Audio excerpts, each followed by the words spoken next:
Hey, this is part 2 of me yapping about DMC. Consider watching part 1 if you haven't already.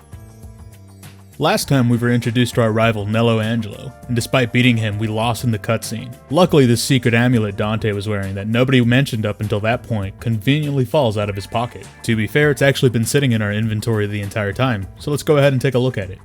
A memento of Dante's mother. In the back is an engraving, Virgil and Dante. So Dante's dead brother is Virgil, the two brothers having their names inspired by none other than the Divine Comedy, written by Dante Alighieri. The Divine Comedy is about Dante himself, exploring the different realms of the Christian afterlife, hell, purgatory, and heaven. In the first part titled Inferno, Dante is guided by the Roman poet Virgil through the 9 circles of hell. Anyway, we know that Nello Angelo has some sort of connection with this amulet, and possibly to Dante himself. Defeating Nello granted us the Melancholy Soul, our next key item that allows us to access the sewers.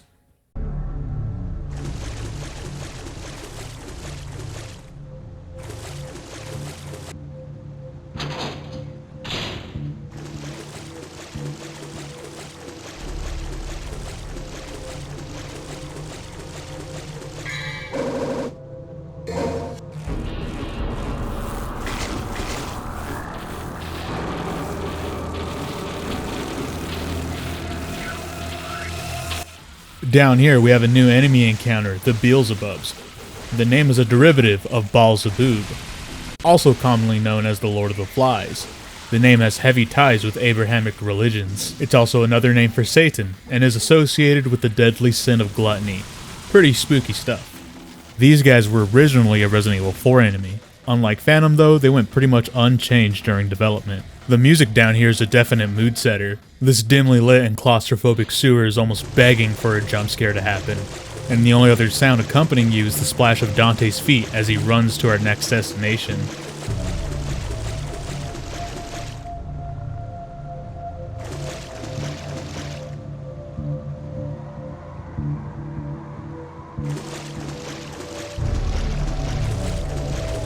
Here we come across these 4 black flames on the ground. Oh boy, I hope this isn't some sort of trap set up by a new enemy. It's a trap!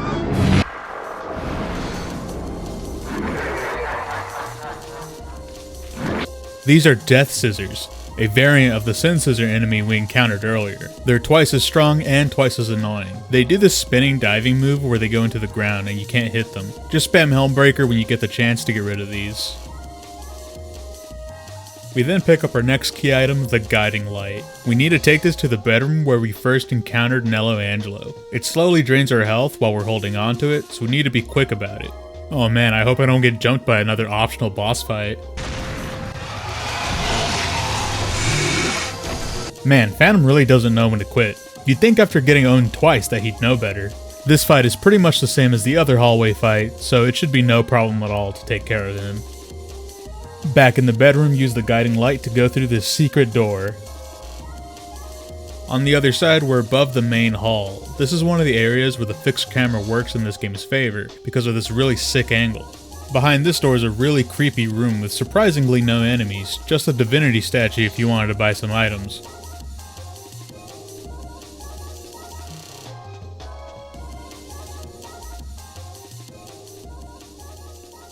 Not much outside, except this suspiciously wide open space.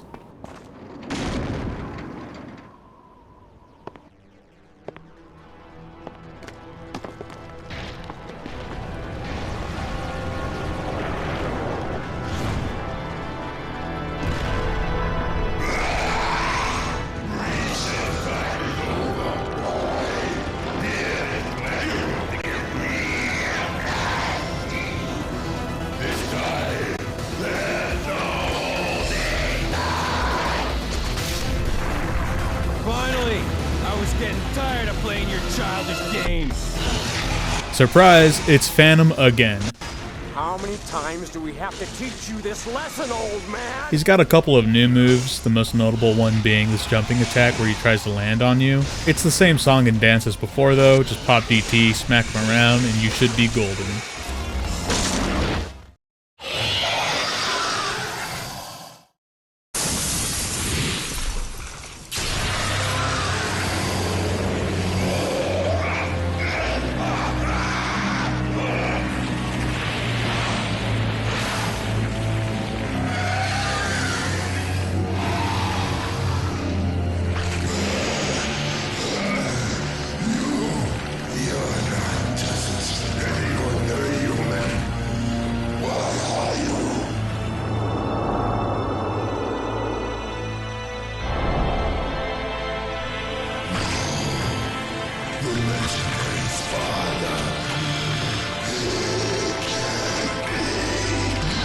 You're right.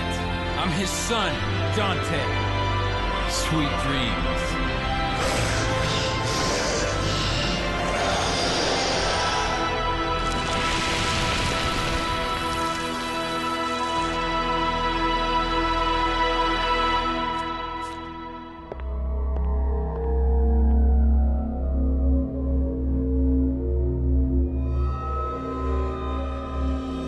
Defeated the Phantom.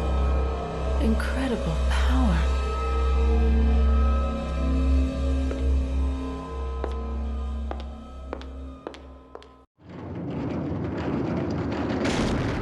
We're finally rid of Phantom, and thankfully we'll never see him again.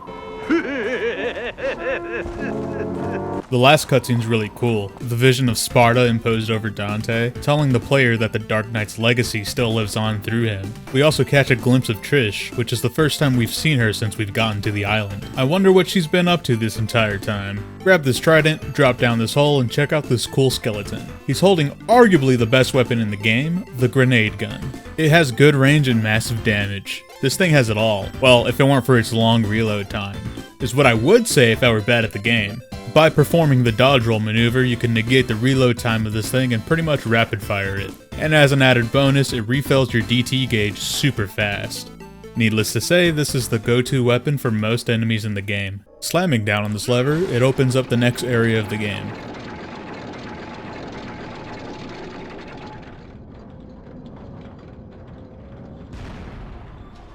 To actually get there, we just jump down this hole,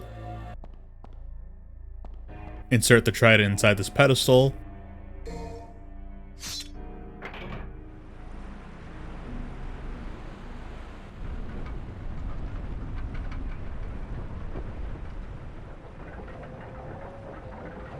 and then skedaddle on down to the other water room.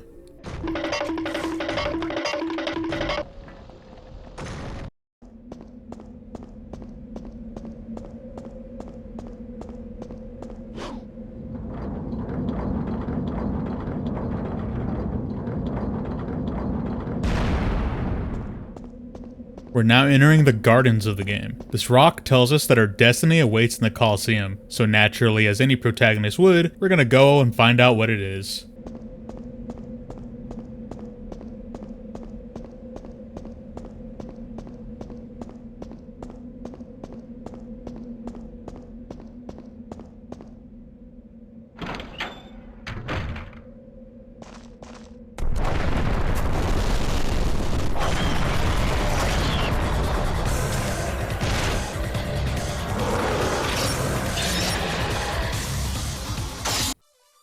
These guys are called Blades, lizardmen with armor and shields. State your first name, your last name, and occupation. Lizard Man, and Lizard Man. Blades were originally supposed to be a variant of the Hunters for Resident Evil 4. They were apparently more of a half-man, half-lizard type of enemy, but because of the genre of the game was changed from horror to action, they were made sleeker and more agile, to better reflect a faster-paced game. These convenient blue flames guide you to your next objective. It's a lot more obvious than yellow paint, but it's a lot more tasteful.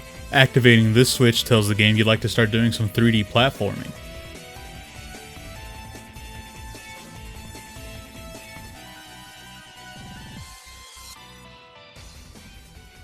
And at the top is our reward for doing so.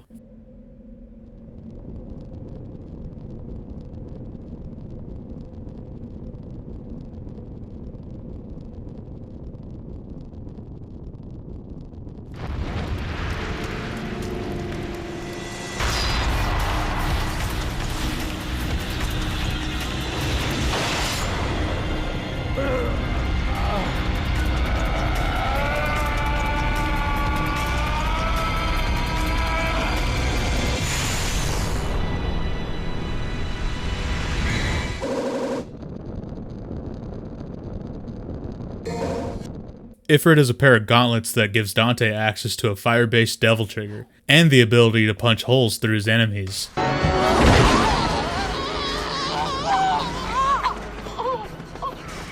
I mean, crap, man. Look at that. It only has a 4-hit combo, but you're able to charge each attack for some massive damage. Here's a cool thing I had no idea you could do until recently. You can actually fast swap between Dante's main weapons by pressing down on the right stick. The more you know.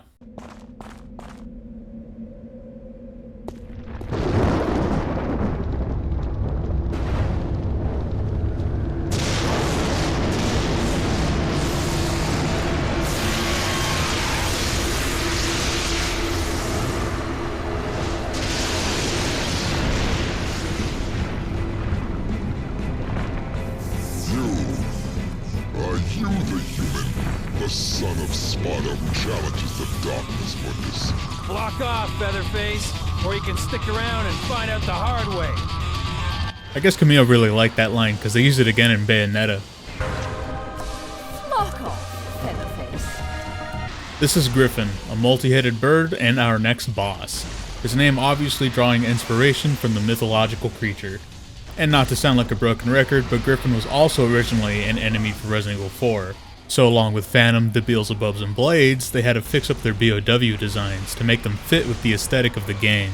It's real interesting to see how much was kept from the original idea. Could you imagine how different the Resident Evil series would be if this was a fast-paced action game, with flying enemies and giant behemoths like Dante has to face? Anyway, you can take out Griffin pretty easily by spamming air raid.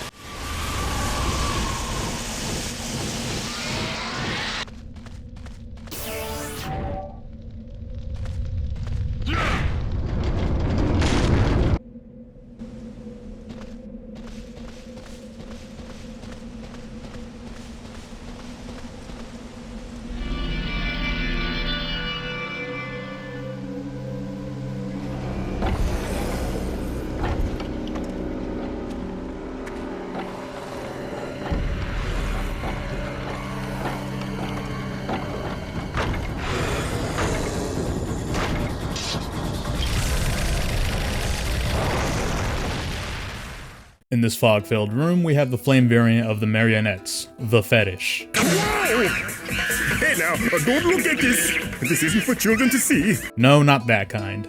A fetish is an inanimate object worshipped for its supposed magical powers or because it is considered to be inhabited by a spirit.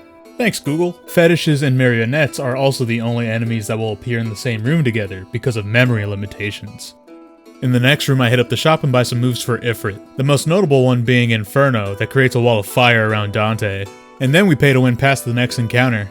We have a fun little puzzle here in this next room. We have to follow this ball of light because it will guide us to the way forward. Failing to follow it sends us back to the beginning of this puzzle. Pretty simple stuff. Apparently the solution is random every time, so you can't just brute force your way out of here. Sometimes the ball will flow into an enemy, but beating it up will set you on your way again. I've always been a fan of these maze forest areas in gaming, like in Ocarina of Time or in Paper Mario. They even bring back a similar puzzle in Devil May Cry 4. We arrive at the greenhouse and we are introduced to a new enemy, and surprisingly no cutscene.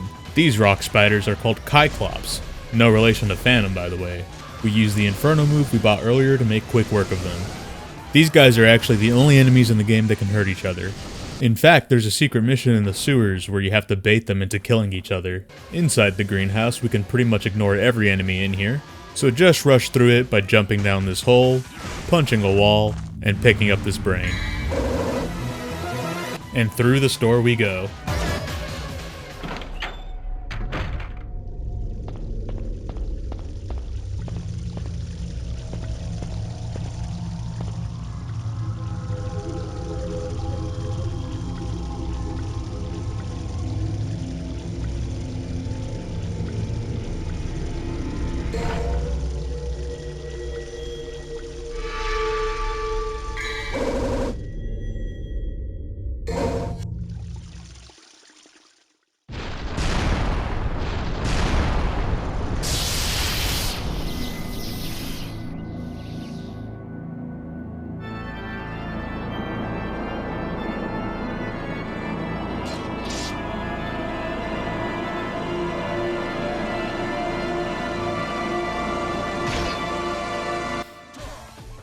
No words, no taunting, this rivalry is on site. Nello is supposed to be tougher than before, and he likes to teleport around the arena pretty often. But thanks to Ifrit, this fight is actually easier than the first one because of the insane damage Ifrit can output. I like to fight him in this middle area here because this is one of those arenas where the camera can get really annoying if you move around too much. An interesting thing about Nello Angelo is the neon lighting that he has going around his armor. It changes color to reflect how much health he has. At full health he has blue, and it changes to orange and red the lower he gets. And on the topic of his armor, the horns on Nello's helmet were apparently inspired by the character Carl Starter in the 2000 film The Cell.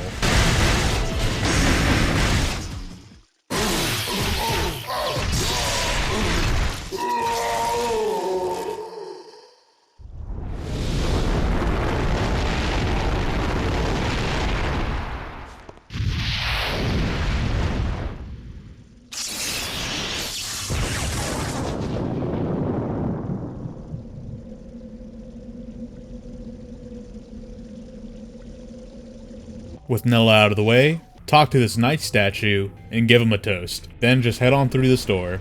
On the other side of the door, we have a flight of stairs and some enemies we're gonna ignore. And my favorite set piece in the game, a pirate ship. We dip our toes in the water and... what the hell? We get a first-person swimming section? Yeah, this is the oddest thing in the game. Earlier, when we fell into the ocean, it was still a third-person fixed camera, so why is it different now? And to top it off, the controls are inverted. Luckily, you can circumvent this by just using the D-pad. The only enemies we'll find here are water-type blades, and honestly, they're kinda harmless so you can almost ignore them. I mean, you kinda have to, because there's no way to fight them underwater. At least until you get to the cabin of the ship, where you find the needle gun. You can only use this weapon underwater, and it's completely useless otherwise. Head on up to the deck and take in all the piratey atmosphere. The soft crashing of the waves and the creaking of the ship is some A-tier ASMR.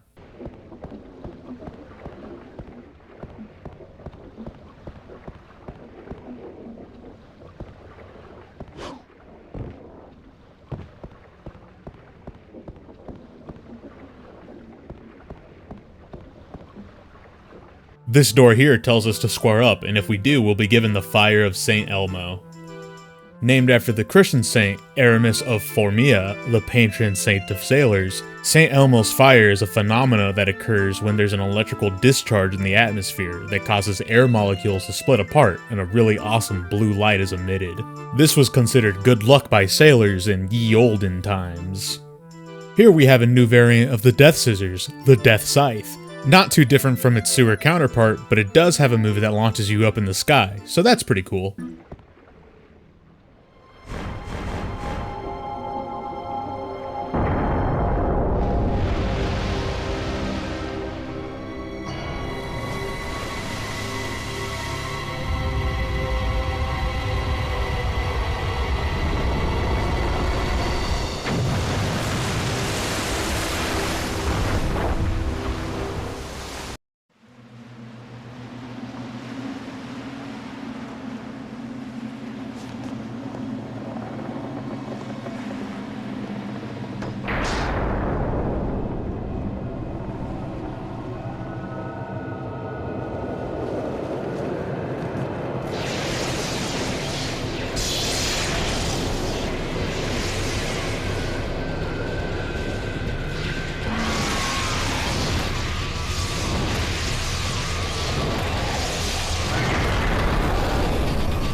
Round 2 with Griffin has him chasing after us on the pirate ship.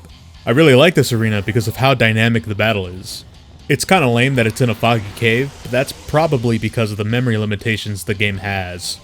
He has a new move this time around. He'll summon this red familiar to fly into you, but you could just brute force your way through this fight. Spamming air raid here is your best friend and the easiest way to deal with Griffin.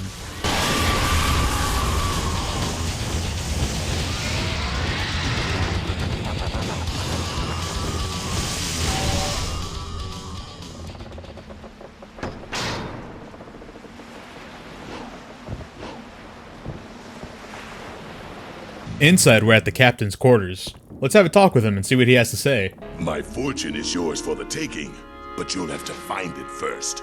I left everything I own in one piece. After watching all 1,000 episodes of One Piece, go ahead and pick up this magic stick.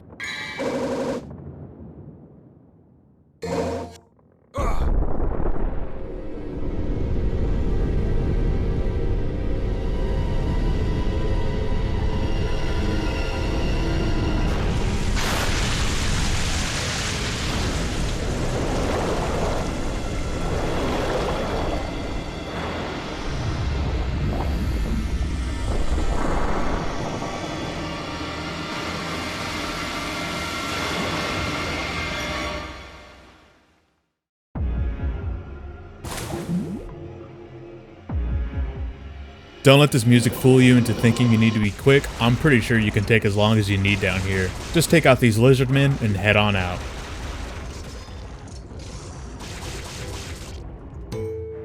We're done with our pirate escapade and leave the remains of the ship behind.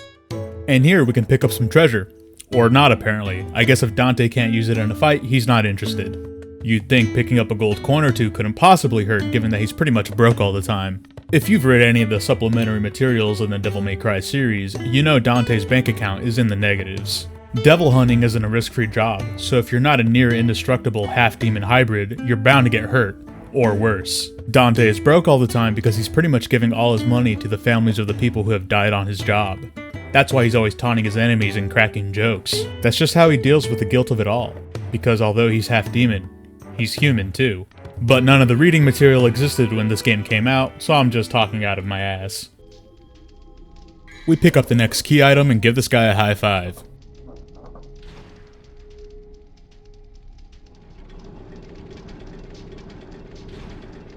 In doing so, we activate another trap. But we can just bypass it with little worry by flying over it with air raid.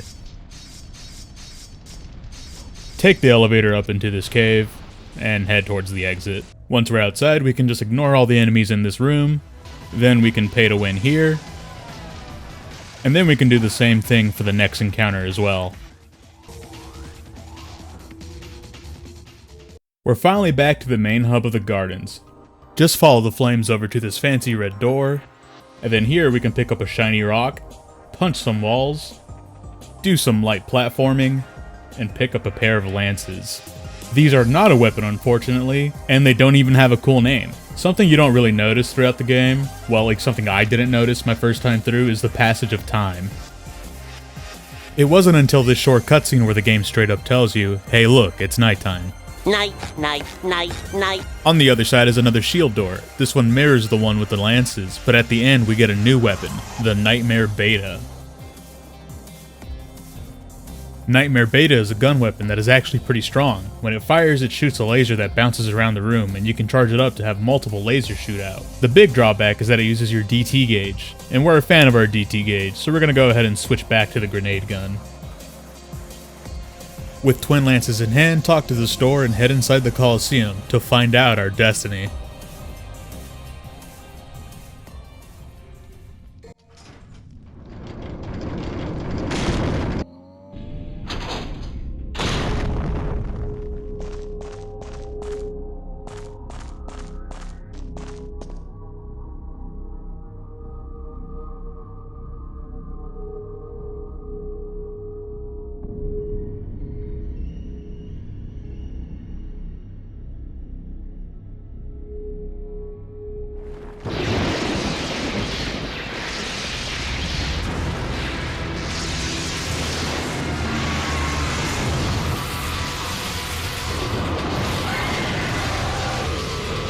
Another battle with Griffin. This is one of those arenas that kinda sucks fighting him in, because the camera likes to change angles a lot, and Griffin likes to hang out off screen in the air. This portal here will take us to the top of the arena, and we can get a better angle at Griffin on the walkway.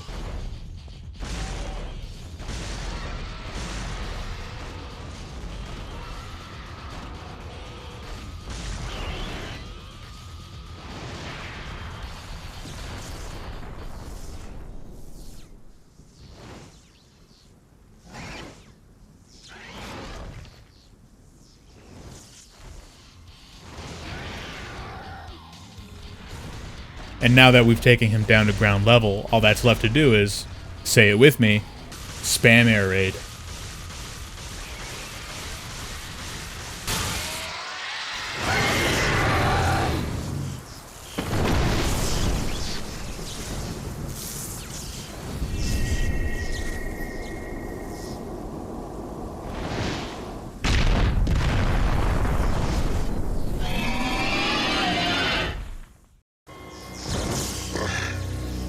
Yours are definitely the powers of Sparta.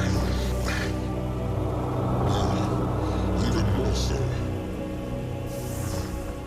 But I cannot let you live. I serve my master Mundus. You can't fight with that wound. Mighty is the power of Mundus. Master, me one last surge of power. The power to finish him.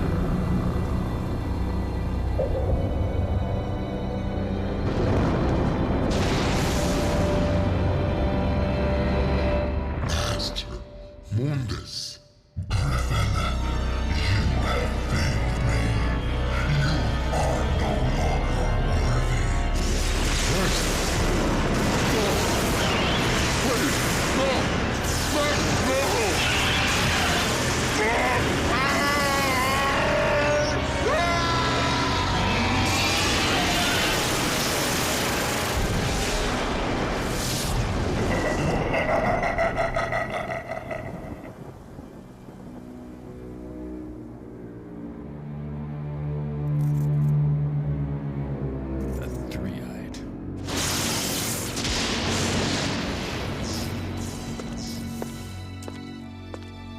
You beat him. Maybe it was too easy for you. Mundus. His heinous ways make me sick, killing even his own, like they were nothing. He's the one that took the life of my mother, my brother, and Shirley. My mother used to always tell me that my father was a man who fought for the weak. He had courage and a righteous heart. In the name of my father, I will kill Mundus.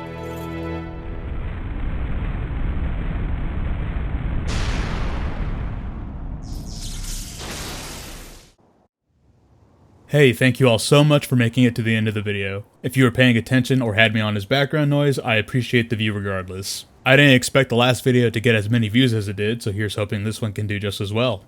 I've been busy playing other games, so sorry this one took a while to come out. Stay tuned for the final session of Yapping About DMC, and until then, God bless.